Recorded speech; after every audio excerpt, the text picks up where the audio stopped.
Instagram ಅಲ್ಲಿ ನೀವೇನಾದ್ರೂ ಈ ತಪ್ಪುಗಳನ್ನ ಮಾಡ್ತಾ ಇದ್ದೀರಾ ಅಂತಂದ್ರೆ ನಿಮ್ ಚಾನಲ್ ಗ್ರೋ ಆಗಲ್ಲ. ಇದ್ರೊಳಗೆ ಒಂದು ತಪ್ಪನ್ನ ನೀವು ಮಾಡಿದಿರಾ ಅಂತ ಅಂದ್ರೆ ನಿಮ್ಮ ಇನ್ಸ್ಟಾಗ್ರಾಮ್ ಅಕೌಂಟ್ ಗ್ರೋ ಆಗೋದೇ ಇಲ್ಲ. ನೀವ್ ಎಷ್ಟು ವಿಡಿಯೋಸ್ಗಳನ್ನ ಹಾಕಿದ್ರು ಗ್ರೋ ಆಗಲ್ಲ. ಅದಕ್ಕೆ ಕಾರಣ ಏನು?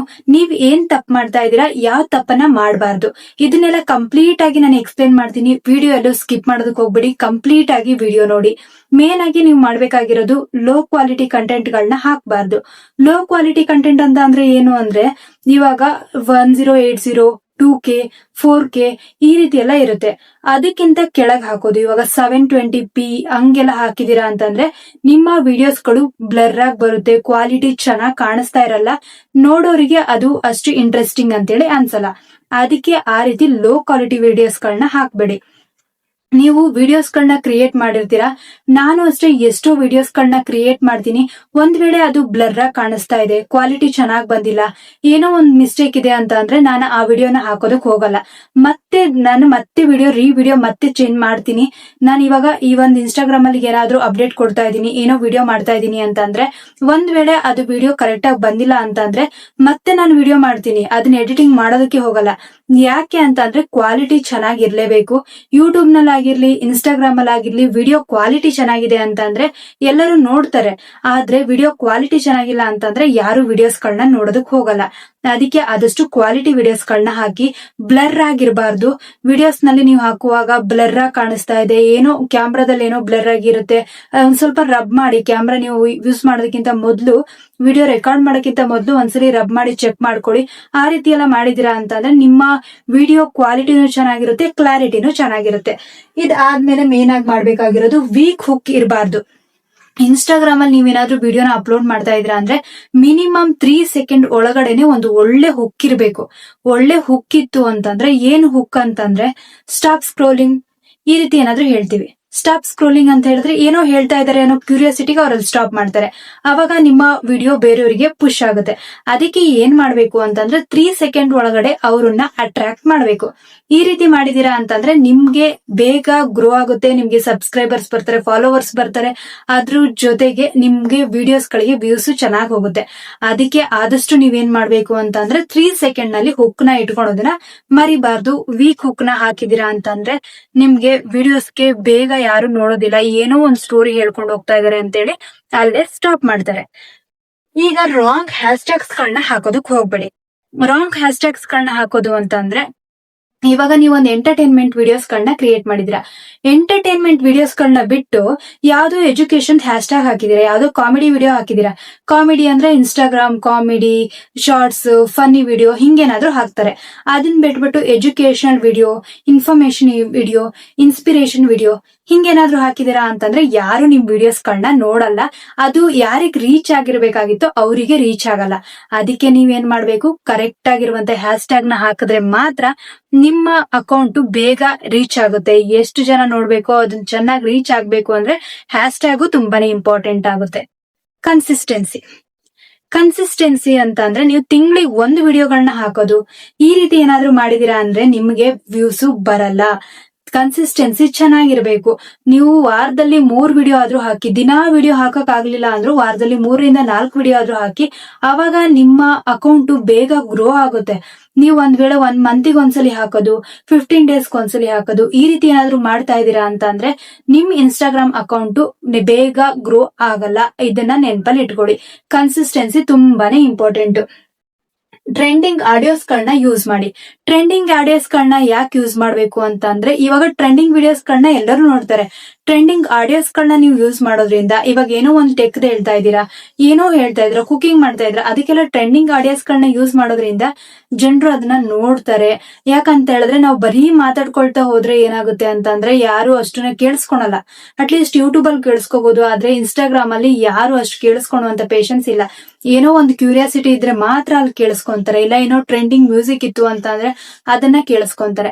ಆದ್ರೆ ಮ್ಯೂಸಿಕ್ ಅಂತದೇನಾದ್ರೂ ಇರ್ಲಿಲ್ಲ, ಜಸ್ಟ್ ಏನೋ ಮಾತಾಡ್ಕೊಂಡು ಹೋಗ್ತಾ ಇದೀರಾ ಅಂತಂದ್ರೆ ಯಾರು ಅದನ್ನ ಕೇಳಲ್ಲ. ಆಮೇಲೆ ನಿಮ್ಮ ವಿಡಿಯೋಸ್ಗಳು ಬೇಗ ಪುಷ್ ಆಗ್ಬೇಕು, ಆಲ್ಗೋರಿದಮ್ಗೆ ಅದು ಸೈನ್ ಆಗ್ಬೇಕು ಅಂತಂದ್ರೆ ಆಗ ಟ್ರೆಂಡಿಂಗ್ ವಿಡಿಯೋಸ್ಗಳನ್ನ, ಟ್ರೆಂಡಿಂಗ್ ಆಡಿಯೋಗಳನ್ನ ಯೂಸ್ ಮಾಡೋದ್ರಿಂದ ಬೇಗ ನಿಮ್ಮ ಅಕೌಂಟ್ ವೈರಲ್ ಆಗುತ್ತೆ.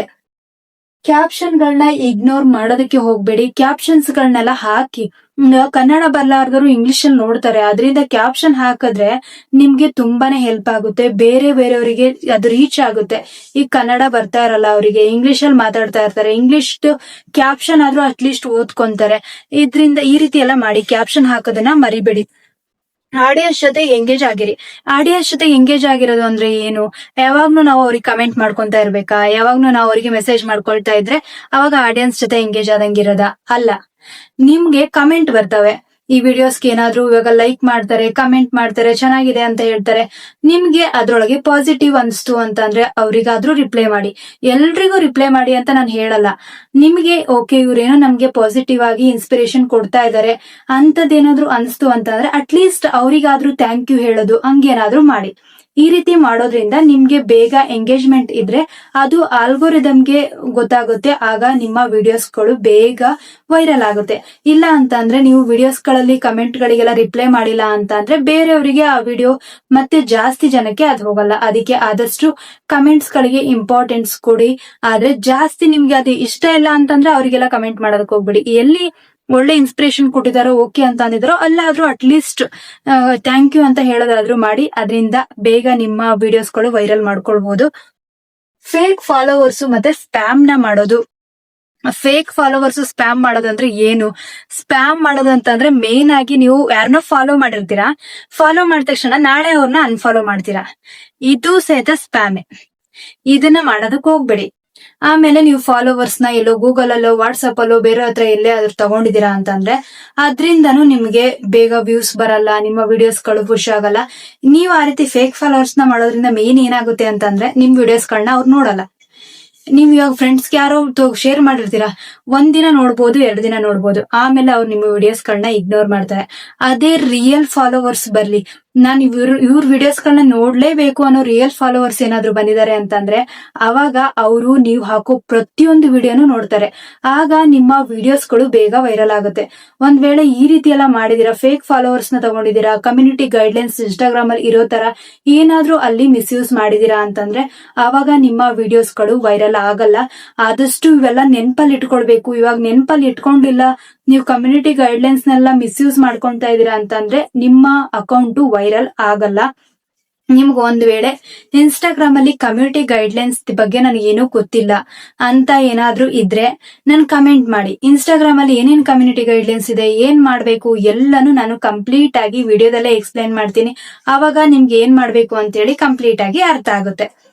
ಇದಾದ್ಮೇಲೆ ನೀವು ಮಾಡ್ಬೇಕಾಗಿರೋದು, ನೀವು ರಿಯಲ್ ಆಗಿ ನೀವು ಒಂದು ಪ್ರಮೋಷನ್ಸ್ ಆಗಿರ್ಬೋದು, ಏನೋ ವಿಡಿಯೋಸ್ ಗಳನ್ನ ಮಾಡಿ ನಾನು ಇನ್ನೇನೋ ಮಾಡ್ಬೇಕು ಅಂತ ಇದ್ರೆ ಅನಾಲಿಟಿಕ್ಸ್ ನ ನೋಡೋದನ್ನ ಮರಿಬೇಡಿ. ಅನಾಲಿಟಿಕ್ಸ್ ನ ಎಲ್ಲೋಗಿ ನೋಡ್ಬೇಕು ಅಂತ ಹೇಳಿ ನಾನು ಪಕ್ಕದಲ್ಲಿ ಸ್ಕ್ರೀನ್ ಹಾಕಿರ್ತೀನಿ. ಅನಾಲಿಟಿಕ್ಸ್ ನ ಚೆಕ್ ಮಾಡ್ಕೊಳ್ಳಿ. ನಿಮ್ಗೆ ಎಷ್ಟು ವ್ಯೂಸ್ ಬಂದಿದೆ, ಏನ್ ಬಂದಿದೆ, ಯಾವ ಟೈಮ್ ಅಲ್ಲಿ ನನ್ನ ಆಡಿಯನ್ಸ್ ವಿಡಿಯೋಸ್ ಗಳನ್ನ ನೋಡ್ತಾ ಇದ್ದಾರೆ, ನಾನು ಯಾವ ಟೈಮಿಗೆ ವಿಡಿಯೋಸ್ ಗಳನ್ನ ಹಾಕೋದ್ರಿಂದ ನನ್ನ ವಿಡಿಯೋಸ್ ವೈರಲ್ ಆಗ್ತಾ ಇದೆ, ಇದು ಎಲ್ಲಾನು ಗೊತ್ತಾಗುತ್ತೆ. ಅದಕ್ಕೆ ಅನಾಲಿಟಿಕ್ಸ್ ನ ನೋಡೋದನ್ನ ಮರಿಬೇಡಿ. ಇದಾದ್ಮೇಲೆ ಪ್ರಾಕ್ಟೀಸ್ ಇರೋದು ತುಂಬಾನೇ ಇಂಪಾರ್ಟೆಂಟ್. ಪ್ರಾಕ್ಟೀಸ್ ಇಲ್ಲ ಅಂತ ಅಂದ್ರೆ ವಿಡಿಯೋಸ್ ಗಳನ್ನ ಕ್ರಿಯೇಟ್ ಮಾಡಿದ್ರು ವೇಸ್ಟೇ. 1 ಮಂತ್ ನಿಮ್ಗೆ 1 ಮಂತ್ ಇಂದ 3 ಮಂತ್ಸ್ ತನಕನೂ ಇಟ್ಕೊಳ್ಳಿ. ನೀವ್ ಈ ಟೈಮ್ ಅಲ್ಲಿ ನಾನು ಪ್ರಾಕ್ಟೀಸ್ ಮಾಡ್ತಾ ಇದ್ದೀನಿ, ಯಾವ್ದೋ ಒಂದು ಕಂಪ್ನಿಯಲ್ಲಿ ವರ್ಕ್ ಮಾಡ್ಬೇಕು ಅಂತಂದ್ರೆ 3 ಮಂತ್ಸ್ ತನಕ ಅವ್ರು ನಿಮ್ಗೆ ಟ್ರೈನಿಂಗ್ ಕೊಡ್ಬೋದು. 1 ಮಂತ್ ತನಕ ಅವ್ರು ನಿಮ್ಗೆ ಟ್ರೈನಿಂಗ್ ಕೊಡ್ಬೋದು. ಯಾಕೆ ಅವ್ರು ಟ್ರೈನಿಂಗ್ ಕೊಡ್ತಾರೆ ಅಂದ್ರೆ ಆ ತರನೇ ಇಲ್ಲೂ ಅನ್ಕೋಬೇಕು ನೀವು. ನಾನು ಎಡಿಟಿಂಗ್ ಮಾಡ್ತಾ ಇರ್ಬೋದು, ಥಂಬ್ನೇಲ್ ಮಾಡ್ತಾ ಇರ್ಬೋದು, ಎಲ್ಲವೂ ನನಗಿದು ಟ್ರೈನಿಂಗ್. 3 ಮಂತ್ಸ್ ಆದ್ರೂ ಟ್ರೈನಿಂಗ್. ಆಮೇಲೆ 3 ಮಂತ್ಸ್ ಆದ್ಮೇಲೆ ನೀವು ಯಾವ ತರ ವಿಡಿಯೋಸ್ ಕಾಲ್ ಮಾಡ್ಬೇಕು ಅಂತ ಹೇಳಿ ನಿಮ್ಗೆ ಅರ್ಥ ಆಗುತ್ತೆ. ಎಲ್ಲಿ ಏನ್ ಹಾಕ್ಬೇಕು, ಎಷ್ಟು ಸೌಂಡ್ ನ ಕೊಡ್ಬೇಕು, ಇದೆಲ್ಲ ಕಂಪ್ಲೀಟ್ ಆಗಿ ಅರ್ಥ ಆಗುತ್ತೆ. ಅದಕ್ಕೆ ನೆನ್ಪಲ್ಲಿ ಇಟ್ಕೊಳ್ಳಿ. ಆದಷ್ಟು ವಿಡಿಯೋಸ್ ಗಳನ್ನ ನೀವು ಕ್ರಿಯೇಟ್ ಮಾಡ್ತಾ ಇದ್ದೀರಾ ಅಂತ ಅಂದ್ರೆ ನೀವು ಎಲ್ಲವನ್ನೂ ನೆನ್ಪಲ್ಲಿ ಇಟ್ಕೊಂಡು ಮಾಡ್ಬೇಕು. ಒಂದ್ ವೇಳೆ ಇದೆಲ್ಲ ನೆನ್ಪಲ್ಲಿ ಇಟ್ಕೊಂಡಿಲ್ಲ, ನೀವು ಕರೆಕ್ಟ್ ಆಗಿ ಸ್ಟಡಿ ಮಾಡ್ತಾ ಇಲ್ಲ, ನೀವು ಹಾಕಿರೋದು ಯಾವ ತರ ವಿಡಿಯೋಸ್ ಗಳನ್ನ ಹಾಕ್ತಾ ಇದೀರೋ ಅದೇ ತರ ಕಂಪ್ಲೀಟ್ ಆಗಿ ಎಲ್ಲ ವಿಡಿಯೋಸ್ ಗಳನ್ನ ಅದೇ ತರ ಹಾಕೊಂಡು ಹೋಗ್ತಾ ಇದೀರಾ ಅಂತಂದ್ರೆ ಆಗ ನಿಮ್ಮ ವಿಡಿಯೋಸ್ ಗಳಿಗೆ ರೀಚ್ ತುಂಬಾ ಕಡಿಮೆ ಆಗುತ್ತೆ. ಆದಷ್ಟು ಏನ್ ಮಾಡ್ಬೇಕು, ಏನ್ ಮಾಡಬಾರ್ದು ಅನ್ನೋದನ್ನ ಪ್ರಾಕ್ಟೀಸ್ ಮಾಡಿ. ಇದಾದ್ಮೇಲೆ ನಾನು ಇವತ್ತು ಮೇನ್ ಆಗಿ ಹೇಳ್ಬೇಕಾಗಿರೋದು ಈ 3-4 ಪಾಯಿಂಟ್. ಈ 3-4 ಪಾಯಿಂಟ್ ಏನು ಅಂತ ಅಂದ್ರೆ ನಿಮ್ಗೊಂಥರ ಬೋನಸ್ ಟಿಪ್ ತರ ಇಟ್ಕೊಳ್ಳಿ. ಇನ್ಸ್ಟಾಗ್ರಾಮ್ ಅಲ್ಲಿ ನೀವು ವಿಡಿಯೋಸ್ ಗಳನ್ನ ಅಪ್ಲೋಡ್ ಮಾಡ್ತೀರಾ. ಇನ್ಸ್ಟಾಗ್ರಾಮ್ ಅಲ್ಲಿ ವಿಡಿಯೋಸ್ ಗಳನ್ನ ಅಪ್ಲೋಡ್ ಮಾಡಿದಾಗ ಕವರ್ ಫೋಟೋ ಹಾಕೋದು ತುಂಬಾನೇ ಇಂಪಾರ್ಟೆಂಟ್. ಕವರ್ ಫೋಟೋ ಅಂದ್ರೆ ಏನು ಅಂತಂದ್ರೆ, ಈಗ ಯೂಟ್ಯೂಬ್ ನಲ್ಲಿ ನೀವು ತಮ್ನೇಲ್ ಗಳನ್ನ ಹಾಕ್ತೀರಾ, ಅದೇ ತರ ಇನ್ಸ್ಟಾಗ್ರಾಮ್ ಅಲ್ಲಿ ಕವರ್ ಫೋಟೋ ಅಂತ ನಮ್ ವಿಡಿಯೋ ಕೆಳಗಡೆನೆ ತೋರಿಸ್ತಾ ಇರುತ್ತೆ. ಅದ್ರ ಮೇಲೆ ಕ್ಲಿಕ್ ಮಾಡಿ ನೀವು ಯಾವ್ದಾದ್ರು ಒಂದು ಕವರ್ ಫೋಟೋನ ರೆಡಿ ಮಾಡಿ ಇಟ್ಕೊಳ್ಳಿ. 9:6 ನಲ್ಲಿ ನೀವು 16 ನಲ್ಲಿ ರೆಡಿ ಮಾಡಿ ಇಟ್ಕೋಬೇಕು. ಇವಾಗ ನೀವು 16.9 ಏನಕ್ಕೆ ಮಾಡ್ತೀರಾ, ತಮ್ನೇಲ್, ಯೂಟ್ಯೂಬ್ ತಮ್ನೇಲ್. 9.16 ಏನಕ್ಕೆ ಮಾಡ್ತೀರಾ, ಇದು ಶಾರ್ಟ್ಸ್ ಏನಾದ್ರು ತಮ್ನೇಲ್ ಹಾಕೋದಂದ್ರೆ ಅದ್ರೊಳಗೆ ಮಾಡ್ಕೋಬೇಕು. ಆ ರೀತಿ ಒಂದು ಪ್ರಿಪೇರ್ ಮಾಡಿ ಇಟ್ಕೊಂಡ್ಬಿಟ್ಟು ನೀವು ವಿಡಿಯೋಸ್ ಗಳನ್ನ ಅಪ್ಲೋಡ್ ಮಾಡುವಾಗ ಒಂದು ಕವರ್ ಫೋಟೋನ ಆಡ್ ಮಾಡಿ. ಇದನ್ನ ಆಡ್ ಮಾಡಿದ್ರ ಅಂದ್ರೆ ನಿಮ್ಗೆ ಬೇಗ ವೈರಲ್ ಆಗುತ್ತೆ. ನೀವು ಡೈಲಿ ಹಾಕೋ ಫೋಟೋಸ್ಗಿಂತ ಅಲ್ಲಿ ಏನ್ ಬರುತ್ತೆ ಆ ಇಮೇಜ್ ನ ಆಡ್ ಮಾಡೋದಕ್ಕಿಂತ ಈ ರೀತಿ ಆಡ್ ಮಾಡಿದ್ರೆ ನಿಮ್ಗೆ ವ್ಯೂಸ್ ಜಾಸ್ತಿ ಬರುತ್ತೆ. ಇದಾದ್ಮೇಲೆ ಡೈಲಿ ಸ್ಟೋರೀಸ್ ನ ಹಾಕಿ ಕೊಲಾಬರೇಷನ್ ಮಾಡಿ ಟ್ರೆಂಡಿಂಗ್ ವಿಡಿಯೋಸ್ ಗಳನ್ನ, ಆಡಿಯೋಸ್ ಗಳನ್ನ ಚೆಕ್ ಮಾಡ್ತಾ ಇರಿ. ಟ್ರೆಂಡಿಂಗ್ ಆಡಿಯೋಸ್ ಗಳನ್ನ ಜಾಸ್ತಿ ಯೂಸ್ ಮಾಡಿ. ಯಾರಾದ್ರೂ ಕೊಲಾಬರೇಷನ್ಸ್ ಕೇಳಿದ್ರೆ, ಕೊಲಾಬರೇಷನ್ ನಿಮ್ ಮಾಡಕ್ ಇಷ್ಟ ಇದ್ರೆ ಕೊಲಾಬರೇಷನ್ ಮಾಡಬಹುದು. ಡೈಲಿ ಸ್ಟೋರೀಸ್ ನಿಮ್ಗೆ ಗೊತ್ತೇ ಇದೆ, ಡೈಲಿ ಸ್ಟೋರೀಸ್ ನ ಬೇಕಾದ್ರೆ ನೀವು ಆಡ್ ಮಾಡಬಹುದು. ಇದಿಷ್ಟು. ನೀವು ಈ ರೀತಿ ಏನಾದ್ರು ತಪ್ಪು ಮಾಡೋದು ಯಾವ್ದು ಬೋನಸ್ ಟಿಪ್ಪು ಎಲ್ಲಾನು ನಾನು ಕಂಪ್ಲೀಟ್ ಆಗಿ ಹೇಳಿದೀನಿ. ಈ ವಿಡಿಯೋ ನಿಮ್ಗೆ ಹೆಂಗ್ ಅನ್ಸ್ತು ಅಂತ ಹೇಳಿ ನನಗೆ ಕಮೆಂಟ್ ಮಾಡಿ. ಇನ್ಸ್ಟಾಗ್ರಾಮ್ ಅಲ್ಲಿ ಇಷ್ಟೆಲ್ಲ ಪಾಲಿಸೀಸ್ ಇರೋದು, ಇಷ್ಟೆಲ್ಲ ಮಿಸ್ಟೇಕ್ಸ್ ಗಳನ್ನ ನೀವು ಮಾಡ್ತಾ ಇದ್ದೀರಾ ಅಂತಂದ್ರೆ ಇನ್ಸ್ಟಾಗ್ರಾಮ್ ಅಲ್ಲಿ ಗ್ರೋ ಆಗೋದು ತುಂಬಾನೇ ಕಷ್ಟ. ಇವತ್ತಿದ್ದವರು ನಾಳೆ ತುಂಬಾ ಗ್ರೋ ಆಗ್ಬೋದು. ನಾಳೆ ಎಷ್ಟೇ ಗ್ರೋ ಆದ್ರೂ ಅವ್ರು ಏನ್ ಟ್ರಿಕ್ ನ ಯೂಸ್ ಮಾಡಿದ್ದಾರೆ, ಅದು ಯಾಕೆ ಅವ್ರ ತಪ್ಪು ಎಲ್ಲಾಗಿದೆ ಅಂತ ನೋಡ್ಕೊಂಡು ಅವ್ರು ಮುಂದೆ ಯಾವ ತಪ್ಪನ ಮಾಡಬಾರ್ದು ಅಂತ ಹೇಳಿ ಚೆಕ್ ಮಾಡ್ಕೊಂಡು ಅವ್ರು ಮಾಡ್ತಾ ಇರ್ತಾರೆ. ಅದೇ ತರ ನೀವು ಇನ್ಸ್ಟಾಗ್ರಾಮ್ ಅಲ್ಲಿ ಬೇಗ ಟ್ರೆಂಡ್ ಆಗ್ಬೇಕು ಅಂತಂದ್ರೆ ಆದಷ್ಟು ಇದನ್ನೆಲ್ಲ ನೆನಪಲ್ಲಿ ಇಟ್ಕೊಂಡ್ಬಿಟ್ಟು ವಿಡಿಯೋಸ್ ಗಳನ್ನ ಕ್ರಿಯೇಟ್ ಮಾಡಿ. ಆಗ ನಿಮ್ಮ ವಿಡಿಯೋಸ್ ಗಳು ವೈರಲ್ ಆಗುತ್ತೆ. ಈ ವಿಡಿಯೋ ಒಂದ್ ವೇಳೆ ಇಷ್ಟ ಆಗಿದ್ರೆ 2 ಬೈಟ್ಸ್ ಕನ್ನಡ ಚಾನೆಲ್ ನ ಸಬ್ಸ್ಕ್ರೈಬ್ ಮಾಡಿ, ಲೈಕ್, ಶೇರ್, ಹಾಗೆ ಹೈಪ್ ಇರುತ್ತಲ್ವಾ ಕಮೆಂಟ್ ಅಲ್ಲಿ ಹೈಪ್ ಮಾಡೋದನ್ನ ಮರಿಬೇಡಿ. ಆದಷ್ಟು ನಿಮ್ ಫ್ರೆಂಡ್ಸ್ ಗಳು ಯಾರಾದ್ರೂ ಇನ್ಸ್ಟಾಗ್ರಾಮ್ ಅಲ್ಲಿ ಅವ್ರು ಜಾಸ್ತಿ ವಿಡಿಯೋಸ್ ಗಳನ್ನ ಕ್ರಿಯೇಟ್ ಮಾಡ್ತಾ ಇದಾರೆ ಅಂದ್ರೆ ಅವರಿಗೂ ಶೇರ್ ಮಾಡಿ. Thanks for watching. ನೆಕ್ಸ್ಟ್ ವಿಡಿಯೋದಲ್ಲಿ ಸಿಗೋಣ.